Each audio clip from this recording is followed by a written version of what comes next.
Making money online is easier than ever, but here's a big question. Why does it still feel impossible? And it's super annoying, right? There's more information and more tools than ever before to help us start businesses. You don't have to code or know how to do anything real technical anymore. And you know it works. Other people are doing it, but because you're not, it just makes it even worse. You've probably said to yourself at one point, why not me? Well, here's the thing. Technically, making money online is easier than ever. But emotionally and psychologically, it's actually harder than ever. And in this video, we're going to go over 5 specific reasons why it seems harder than ever, so that once you understand this, you can combat that and be able to finally start making progress toward your goals. So to start, let me ask you a simple question. Should you start a YouTube channel? And if you do, should you start long form videos or short form videos? Maybe you should start a podcast. And do you do interviews or do you do solo shows? Maybe you should start writing, but do you write on a blog or maybe a newsletter? Perhaps start a social media platform and start to build your audience there. But where do you build it? LinkedIn, Facebook, Instagram, TikTok? What do you do? There are so many options, and that is exactly the problem. Because there are so many options, we suffer from this, a paradox of choice.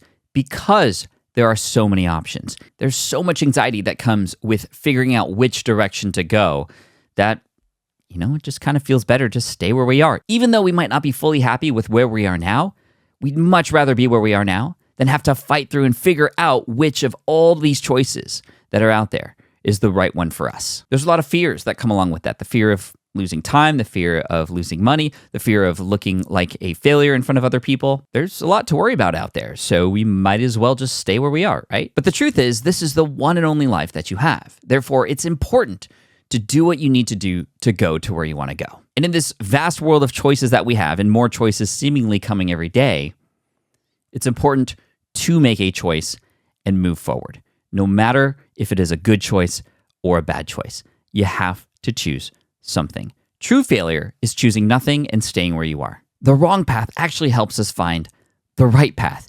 Failure is important. It's a part of this process. I know we've been conditioned to believe failure is bad, a big fat F on that paper, and you're a failure. But actually, this is how you make forward progress as an entrepreneur. There's no way you're going to get everything right on the first try, so you might as well fail fast and fail forward. The way to combat the paradox of choices is to just make a choice and figure out where to go next. Now, I obviously know you don't want to just kind of throw darts at the wall. So if you're looking to figure out which ideas you should start with, if you have a million ideas, which one to narrow down to, or maybe you have 0 ideas and you want to figure out which one is right, I do recommend taking my free course, Smart from Scratch. It's literally there to help you make a choice and move forward. It's completely free. You could find it in the description. That's all I'm going to say about that. Now, the second hurdle that we need to talk about psychologically to get over before we can make progress has to do with the checkout lanes at your grocery store. So I want you to imagine this. There are 3 or 4 lanes open, but of course you don't just go into a random one. You try to find the one that has the fastest line, or the least amount of people, or the least amount of groceries. In your head, you start to do all this mental mathematics to figure out which lane will be fastest, right? And as soon as you pick that lane, you start looking over. You start trying to figure out maybe you made the wrong decision. And you might even jump to a different lane, only to find that the original lane you were in was the fastest one to begin with.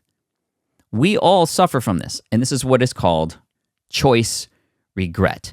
We literally instantly regret the choice that we make as we move forward because, number one, there are so many other options out there. What if those were better?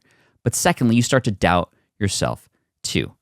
And the truth is, if you doubt yourself right from the start, you're making it really hard for you to succeed. I think it was Henry Ford who said, whether you think you can or you can't, you're right. And if you're doubting yourself, you're going to be wrong in that choice no matter what. So what do we do? What is the solution here? The solution to choice regret is to not regret making a choice. The fact that you made a choice is something to be proud of, and you commit to it for a certain period of time. Pick one metaphorical grocery lane in this business decision of yours and commit to it. Just stay there. Don't worry about what the other lanes are doing.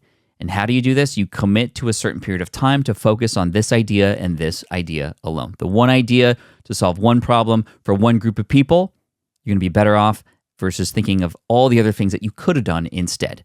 Because the more you start doubting yourself, the less energy you're putting into the thing that you decided to do in the first place. Commit to it for at least 3 months or 6 months, or maybe even a year.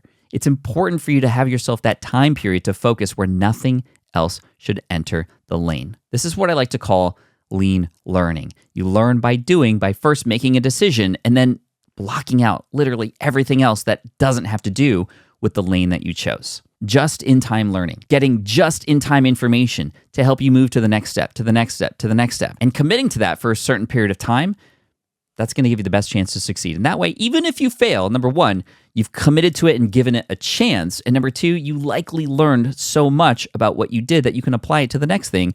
Or you'll soon realize that, okay, I'm done with that. It's out of my brain. Not even a choice I have to worry about anymore because I gave it a chance, and you can move on to something else and give that a shot. Now, in many cases, entrepreneurs, especially those starting out, are feeling like they're kind of alone in this process, right? Isolation or going at it alone is going to make it very difficult because it's hard. You're going down a path that you've never gone down before, and you can only read so much or listen to so much or watch so much before you realize that, well, you're kind of alone on this journey, and it's very difficult to survive. The way to combat isolation is to find other like-minded people who are going through the same process as you are or who are just a few steps ahead, and you can get some guidance and help from them there. When I started my business in 2008, yes, I've been doing this for a while, 17 years now, I've been a boss of my own. It's been wonderful, but there are a lot of struggles that come along with it. And one of those struggles was just feeling like there was nobody to talk to, feeling like nobody was getting what I was going through, feeling like that I was alone in the journey. But when you surround yourself with other people, whether it's at live events or in online communities or in workshops, you start to realize that, yeah, you're actually going through this with other people, and you can bounce ideas off of each other. You can hold each other accountable. You can learn from each other's mistakes, and other people who are just a little bit ahead of you can guide you and help you avoid a lot of mistakes that they've already made. In addition to connecting with other people, a very smart thing to do would be to create some sort of structure around when and where you do your work. A lack of structure will absolutely hold you back, and I know this firsthand. Because when I started, again, my mind was racing all over the place, and I didn't have a set number of hours in the day to work, so I worked way too much. I burned myself out. It's important as a brand new entrepreneur to realize that although you might be trying to escape the 9-to-5, the nice thing about a 9-to-5 was at 9 o'clock you clocked in, mentally you clocked in, you knew what you needed to do, and yes, you had a boss to tell you what to do, but at least you knew what to do. And then at 5 o'clock you could check out and you were done, and you could check in with somebody else or somewhere else or just go home and relax. As an entrepreneur just starting out, especially one who really wants this to work, you're likely going to be thinking about your business at all times of the day, even when you're asleep. And I speak about this from firsthand experience. So you need, just like I did, some structure, a time of the day where you are working, some blocks in your calendar where you and others can realize that this is your time to do your work for yourself, to be your own boss or work toward that. The big struggle I know is you might not have a lot of time. So a big strategy I like to offer people that has worked really well for a lot of my students and the students in our community is to actually wake up a little bit earlier, even an hour earlier, so that you can start the day by working for you and your dreams before you start to dedicate that time and energy towards somebody else's dreams. It's like paying yourself first with your paycheck. You put a little bit in a nest egg or a retirement account here and there. You don't even realize it. And over time, it starts to build up into something amazing. The same thing can happen with the little bit of time that you spare every single day that you dedicate to yourself. It stacks up. And it also really encourages, at least it did for me, some really amazing energy right when you start, because you know that that limited time is there and that's the only time that you can get.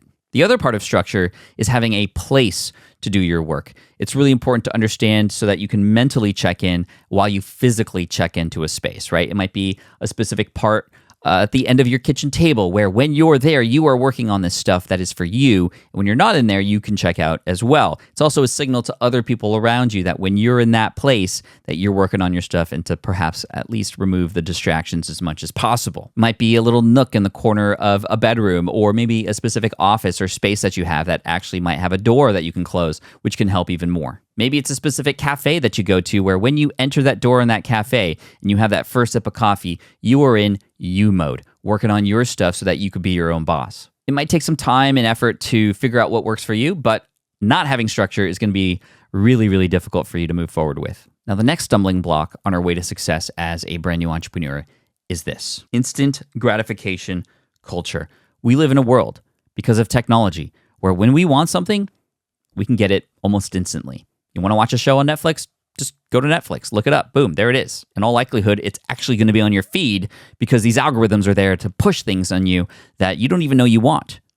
That's how fast things are moving these days. But when it comes to building a business online and making money, it's not going to happen overnight. It takes macro patience, but micro speed.